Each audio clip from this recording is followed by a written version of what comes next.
आप देख रहे हैं संविधान और कानून SK लाइव न्यूज। जहानाबाद जिले के अरवल मोड़ के कारगिल चौक तक राजद कार्यकर्ताओं सहित अन्य लोगों ने मृतक छात्रा गायत्री की आत्मा को न्याय दिलाने को लेकर शनिवार को शाम में कैंडल मार्च निकाल आक्रोश मार्च निकाल न्याय की गुहार लगाई। बता दें कि जहानाबाद जिले के पतियावा निवासी मेडिकल की तैयारी कर रही छात्रा को पटना के शंभू गर्ल्स हॉस्टल में दरिंदगी किया गया था।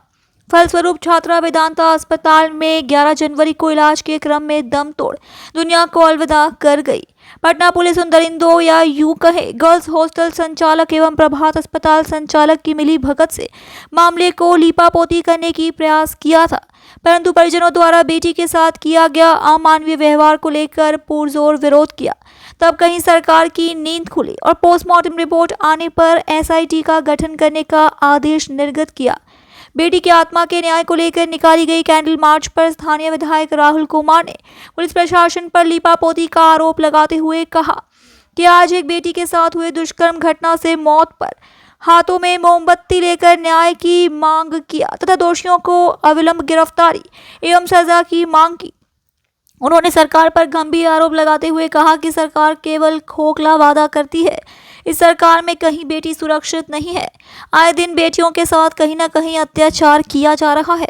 सरकार यदि बेटी को यथाशीघ्र न्याय दिलाने में सक्षम नहीं रही तो बड़ा आंदोलन भी किया जाएगा। राजद चुप नहीं बैठेगा। कैंडल मार्च राजद जिला अध्यक्ष महेश ठाकुर के नेतृत्व में निकाली गई और कारगिल चौक पर गायत्री को श्रद्धांजलि अर्पित कर शोक व्यक्त किया गया। जहानाबाद की बेटी, बिहार की बेटी गायत्री के साथ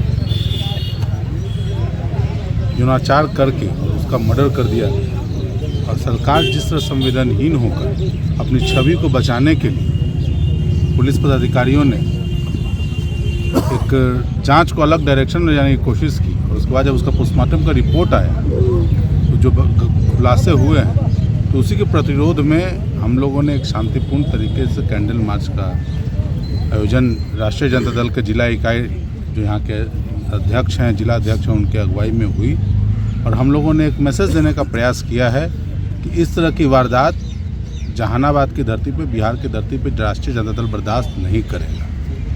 अभी हम लोग शांति से चल रहे हैं, लेकिन जल्द ही अगर न्यायपूर्ण तरीके से दोषियों को चिन्हित करके कटघरे में नहीं लाया गया तो हमारी पार्टी, हमारे लोग आगे भी इस लड़ाई को जारी रखेंगे। पुलिस ने ऐसे पहले क्यों किया, क्या मानते हैं?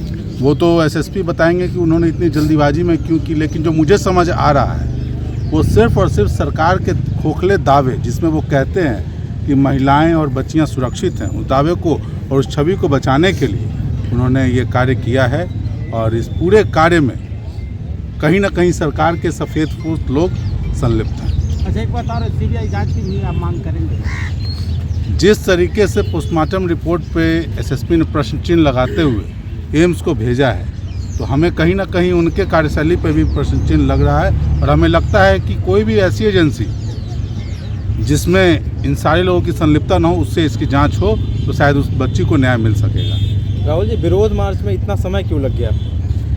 तो नहीं, देखिए समय नहीं, पहले दिन से, जिस दिन से 10 तारीख को घटना की जानकारी मिली उस दिन से हमारी पार्टी और मैं स्वयं उसमें लगा हुआ हूँ।